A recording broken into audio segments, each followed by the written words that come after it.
पिछले कुछ सालों में सुसाइड रेट्स अमंग स्टूडेंट्स बहुत हद तक बढ़े हैं। ऐसा क्या हो रहा है, या हम as a society, as parents, हम कहाँ फॉल्टर कर रहे हैं कि हमारे बच्चे अपनी फेलियर से इतना डर रहे हैं कि उनके लिए अपनी जान गंवाना ज़्यादा आसान है। आज की इस वीडियो में मैं आपको ऐसे 5 रीजंस बता रही हूँ जिस वजह से बच्चों पे एक अनबैलेंस्ड, एक ऐसा प्रेशर बनता जा रहा है जिस वजह से ये चीज़ें हो रही हैं।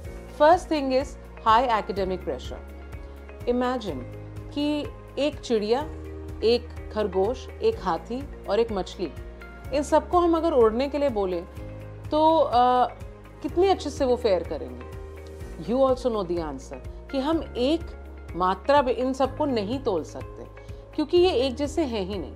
पर क्योंकि हमारी सोसाइटी में इतना हाई एकेडमिक प्रेशर क्रिएट किया जाता है that failure has become a major stigma for them. Second thing is cultural stigma around failure. Culturally हमारी सोसाइटी में failure को हमेशा बहुत बुरी नज़र से देखा जाता है। Tell me something, ऐसा कब हुआ है कि किसी ने सक्सेस बिना फेल हुए या बिना फॉल्टर किए पा लिया हो? हर इंसान की जर्नी अलग है और कहीं ना कहीं कोई ना कोई फेलियर से गुजरता है। क्या वो फेलियर उन्हें डिफाइन करता है या उसे ओवरकम करने की power? That we need to teach to our kids. The third thing that is putting undue pressure on the children is parental expectations. हाल ही में हमने कोटा की कितनी न्यूज़ ऐसी सुनी जहां पेरेंट्स के इतने हाई एक्सपेक्टेशंस के आगे बच्चों ने जान देनी ज़्यादा आसान समझी।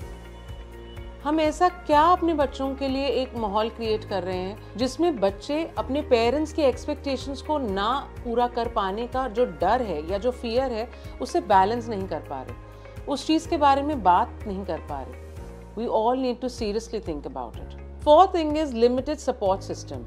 चाहे वो काउंसलिंग है, चाहे थेरेपी, यस ये ग्रेजुअली बढ़ रहा है पर हर रीजन में नहीं। अभी भी we need to understand that where this support system is needed and how we can build it.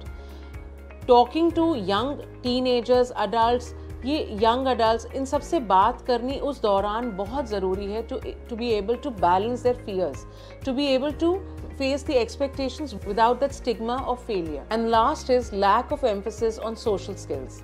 हम बच्चों को एजुकेशन का तो इम्पोर्टेंस समझा रहे हैं कि पढ़ना है, ग्रेड्स लाने हैं और पास होना है और सब कुछ, पर हम उन्हें लाइफ स्किल्स नहीं सिखा रहे।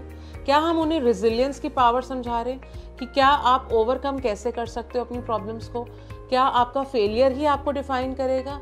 ये जो लाइफ स्किल्स हैं, we need to equally give importance to these and teach our kids the importance of all of this. In the coming video, I'll be telling you 5 very effective ways how we can address these issues. Do follow and share this video with somebody you think might need it.